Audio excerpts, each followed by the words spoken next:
আসসালামু আলাইকুম। এসএসসি দাখিল ২৬ তোমাদের বোর্ড পরীক্ষা কিন্তু সমাগত, আর মাত্র ৭৭ দিন বাকি আছে।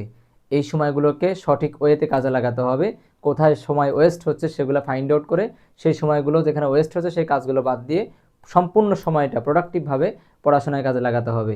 তো আমাদের ছিল ৬০ দিনের মাস্টার প্ল্যান। ৬০ দিনের মাস্টার প্ল্যানের আজকে হচ্ছে ৩২তম দিন, তথা ৪ ফেব্রুয়ারি ২০২৬। তো আমরা ৪ ফেব্রুয়ারিতে আমাদের মিশনের অংশ হিসেবে যে পড়াগুলো পড়ব সেটা হচ্ছে যে আমরা পিডিএফে চলে যাচ্ছি। আমাদের যে পড়াগুলো দেওয়া আছে ৪ ফেব্রুয়ারি ২০২৬।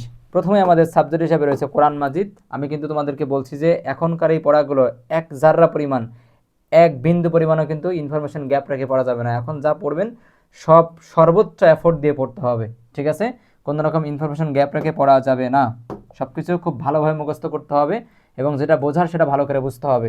কোরআন মাজিদ আজকের পড়া হচ্ছে নির্বাচিত বিষয় দুর্নীতি বা গুরুল এর বলতে কি বোঝায়, কুফল এবং এর হুকুম, ঠিক আছে? মূল বইয়ের ৩৬২ পেজ থেকে পড়াটা শুরু হচ্ছে, একটু নোট করে পড়তে হবে। নির্বাচিত বিষয়টা একটু নোট করে পড়তে হবে। অ্যারাবিক ফার্স্ট পার্ট, এখানে বলা আছে আলাল মুসলিমি আইয়খলিসু নাবিয়া ফিল কুল্লিল আমাল।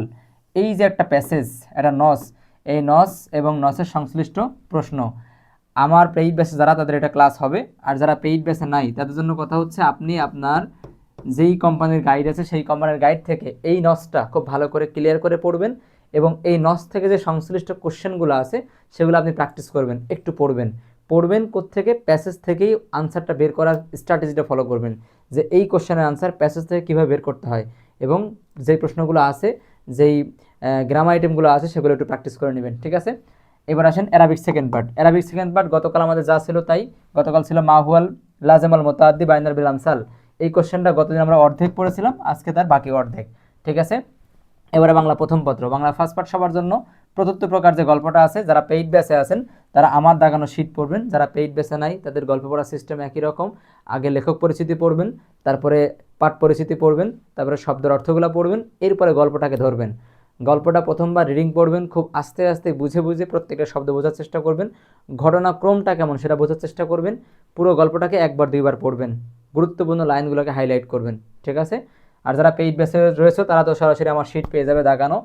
এরপরে আসো বাংলা সেকেন্ড পার্ট, বাংলা দ্বিতীয় পত্র, অনুচ্ছেদ মোবাইল ফোন অনুচ্ছেদ, এটা মূল বই থেকে, বাংলা মূল বই থেকে, বাংলা সেকেন্ড পার্ট বা গ্রামার মূল বই থেকে ১৩১ নম্বর পেজ। এবার আসো ইংরেজি প্রথম পত্র, ইংরেজি ফার্স্ট পার্ট, বুকস কবিতা। গতকাল আমরা টু মাদার রিমেম্বার এই কবিতাটা পড়েছিলাম, আজকে আমরা পড়ব বুকস কবিতা। এই কবিতার প্রত্যেকটা শব্দের অর্থ ভালো করে বুঝতে হবে, ঠিক আছে?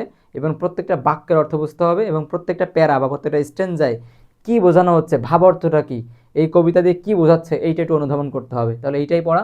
যা আমার পেইড ব্যাচে আসে তাদেরকে আমি গল্পটা আমার ক্লাসে পড়িয়ে দিব, আর যারা পেইড ব্যাচে নাই তারা একটু ধরে ধরে পড়বেন, প্রত্যেকটা শব্দ একটু ধরে ধরে পড়বেন। এখন কিন্তু শব্দের অর্থ পড়া বা কবিতাটা বোঝা একেবারে সহজ। যে কোনো প্ল্যাটফর্মে আপনি বাংলা কি পেয়ে যাবেন, ডিকশনারি পেয়ে যাবেন। ইংরেজি থেকে বাংলা ডিকশনারি করে আপনি মোবাইল থেকেই করে অর্থগুলো সাইডে লিখে নেবেন বা নোট করে নেবেন। নোট করার পরে এটাকে ভেঙে ভেঙে পড়ার চেষ্টা করবেন, ঠিক আছে? এরপরে রয়েছে ইংরেজি সেকেন্ড পার্ট। ইংরেজি সেকেন্ড পার্ট হচ্ছে আমরা ট্যাগ কোশ্চেনের প্র্যাকটিস করতেছিলাম। ট্যাগ কোশ্চেন কিন্তু আমার ক্লাস হয়েছে খুব ভালো করে। আমার স্টুডেন্টরা ইনশাল্লাহ ট্যাগ কোশ্চেন সবাই পারে, যেই কটা কোশ্চেন দেবো সেই কটাই পারবে ইনশাল্লাহ। তো আজকে আমাদের প্র্যাকটিস হচ্ছে 6 থেকে 10। যারা পেইড ব্যাচে আছেন 6 থেকে 10 প্র্যাকটিস করবেন আমাদের প্র্যাকটিস শিট থেকে। আর যারা পেইড ব্যাচে না তারা বোর্ড কোশ্চেন সলভ করবেন, ঠিক আছে? ঢাকা বোর্ড 2020 এবং 21 এবং 22, ঠিক আছে? তিনটা, তার মানে 3 পাশে 15টা কোশ্চেন পড়বেন শুধুমাত্র, ঠিক আছে? যারা পেইড ব্যাচে আছেন তারা প্র্যাকটিস শিট, আমাদের যে প্র্যাকটিস শিটটা আছে শিট থেকে 6 থেকে 10 এই 5টা কোশ্চেন প্র্যাকটিস করবেন। আর যারা পেইড ব্যাচে নাই তারা ঢাকা বোর্ডের কোশ্চেন সলভ করবেন ট্যাগ কোশ্চেনের উপরে ঢাকা বোর্ডের কোশ্চেন সলভ করেন 20, 21 এবং 22 সালের কোশ্চেন। এবারে আসেন ইসলামের ইতিহাস সৃজনশীল প্রশ্ন, মাদ্রাসার জন্য ইসলামের ইতিহাস সৃজনশীল প্রশ্ন 3 এবং 4, আলফাতা বা লেকচার, যার যেই কোম্পানির সাজেশন আছে, মডেল টেস্ট বা টেস্ট পেপার না কিন্তু সাজেশন, যার যেই কোম্পানির সাজেশন আছে ওই সাজেশন থেকে 3 নম্বর এবং 4 নম্বর যে সৃজনশীলটা আছে ওইটা পড়বেন। পড়ার সিস্টেম কি, ক আর খ ভালো করে মুখস্থ করবেন, বুঝে বুঝে মুখস্থ করবেন। আর গ আর ঘ উদ্দীপক পড়বেন, কোশ্চেন দেখবেন এবং ওই উদ্দীপক এবং কোশ্চেনের চাহিদা অনুযায়ী কীভাবে আনসার করেছে গাইডের মধ্যে, ওই আনসার করার প্রক্রিয়াটা দেখবেন, ওরা কীভাবে আনসার শুরু করে এবং কীভাবে শেষ করে, ঠিক আছে? একবার দুবার পড়ে রাখলেই আপনি ওর উপরে বেস করে বা ওর উপরে মানে নির্ভর করে আপনি কিন্তু পরীক্ষায় লিখতে পারবেন, ঠিক আছে, তাহলে ইসলামের ইতিহাস গেল। এবার ভূগোল এবং পরিবেশ, বোর্ড কোশ্চেন 2020 ঢাকা। ঢাকা বোর্ডের যে সৃজনশীল কোশ্চেনগুলো ছিল 11টা ছিল, 11টার ক খ পড়বেন। ঠিক আছে, আপনাদেরকে নিয়ে কিন্তু হাই স্কুলে আমাদের বেশ অন্যরকম একটা প্ল্যান আছে। এখন আমরা যেভাবে দিচ্ছি ওভাবেই পড়েন, সব কিছুই আপডেট হচ্ছে, সব কিছুই সিস্টেমেটিক্যালি আমরা আগাচ্ছি। তাহলে অর্থনীতি ভূগোল কি করবেন, বোর্ড কোশ্চেন 2020 সালে ঢাকা বোর্ড পড়বেন। অর্থনীতি বোর্ড কোশ্চেন 20 সাল ঢাকা বোর্ড। একইভাবে বিজ্ঞান, একইভাবে হিসাব বিজ্ঞান, ব্যবসা উদ্যোগ, ফিন্যান্স, ইসলাম শিক্ষা, এই সিস্টেমগুলা, এই কয়েকটা সাবজেক্ট যাদের আছে তারা 2020 সালে ঢাকা বোর্ডের কোশ্চেন পড়বেন। সৃজনশীলের ক আর খ, সৃজনশীলের ক আর খ যদি সময় পান এগুলো পড়ার পরে গ আর ঘ একটুখানি দেখে রাখবেন, তবে দেখে রাখা উচিত। এবারে আইসিটি, আইসিটি আমার দাগানো শিট রয়েছে। ঠিক আছে, যারা আমার পেইড বেসে তারা শিট নেবেন, দাগানো শিট থেকে পড়বেন, আমি শিট পাঠিয়ে দিব। আর যারা পেইড বেসে না তারা হচ্ছে প্রথম অধ্যায়ের দ্বিতীয় অধ্যায়ের টপিক পড়বেন, দ্বিতীয় অধ্যায়ের টপিকগুলো একটুখানি পড়ে নেবেন। ঠিক আছে, দ্বিতীয় অধ্যায়ের টপিকগুলো আপনাদের পড়া থাকলো। আর গণিত, গণিত হচ্ছে অ্যান্টিবায়োটিক, গণিত অ্যান্টিবায়োটিক 3 এবং 4, 3 এবং 4, অ্যান্টিবায়োটিক 3 এবং 4। যারা পেইড বেসে তারা অ্যান্টিবায়োটিক করবেন, আর যারা পেইড বেসে না তারা কি করবেন, তারা 11 অধ্যায় 11.1, 11.1 থেকে আপনারা করবেন হচ্ছে 9-এর খ নম্বর অঙ্ক, এবং করবেন 10 নম্বর অঙ্ক, এবং করবেন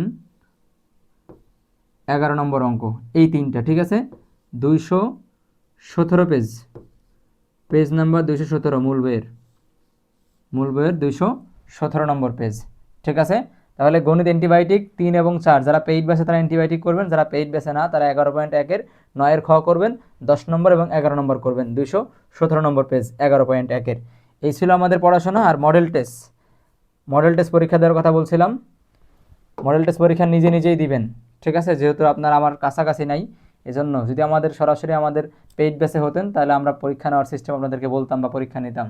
যারা পেইড বেসে নাই তারা নিজে নিজে পরীক্ষা দিবেন। আপনি আপনার সাপ্লিমেন্ট বা টেস্ট পেপার থেকে পরীক্ষা দিবেন এবং কত মার্কে পরীক্ষা দিচ্ছেন সেটা এখানে লিখবেন, বা কয় নাম্বার, কয় পেজের কয় নাম্বার মডেল টেস্ট দিচ্ছেন সেটা এখানে লিখবেন। মনে করেন যে আপনি মডেল টেস্ট দিচ্ছেন 247 পেজে, এবার মার্কটা ছিল হচ্ছে মনে করেন 30, আপনি পেয়েছেন হচ্ছে 24। ঠিক আছে, এভাবে পূরণ করবেন। তাহলে এই ছিল আমাদের 32তম দিনের মাস্টার প্ল্যান, 4 তারিখের ফেব্রুয়ারি মাস। ঠিক আছে, এইভাবে আমরা চলতে থাকবো ইনশাআল্লাহ। আমাদের পথ আমরা খুব গোছালোভাবে প্রস্তুতি নেওয়ার জন্য চেষ্টা করছি। আপনারা আমার সাথে থাকেন ইনশাআল্লাহ, আমি আপনাদেরকে কথা দিচ্ছি আপনার প্রস্তুতি 100% হবে। আর যারা পেইড বেসে আছেন তাদের তো কোনো কথাই নেই, তাদের প্রস্তুতি হচ্ছে গোছালো, কিন্তু ভাইয়া এফোর্ট দিতে হবে, বোন এফোর্ট দিতে হবে। ঠিক আছে, সর্বোচ্চ পরিশ্রম করতে হবে। যারা আমার পেইড বেসে ভর্তি হতে চান তাদেরকে ইনভাইট করছি, ভর্তি হয়ে যান, এখনও ভর্তি হওয়ার সুযোগ রয়েছে। একেবারে নামমাত্র ন্যূনতম একটা পেমেন্টের মাধ্যমে ভর্তি হতে পারবেন এবং বোর্ড পরীক্ষার আগ পর্যন্ত আমাদের সকল সেবা পাবেন। আজকে এখানে শেষ করছি, পড়াশোনা করেন ঠিকঠাক মতো, সবার জন্য দোয়া থাকছে। আসসালামু আলাইকুম রহমতুল্লাহ।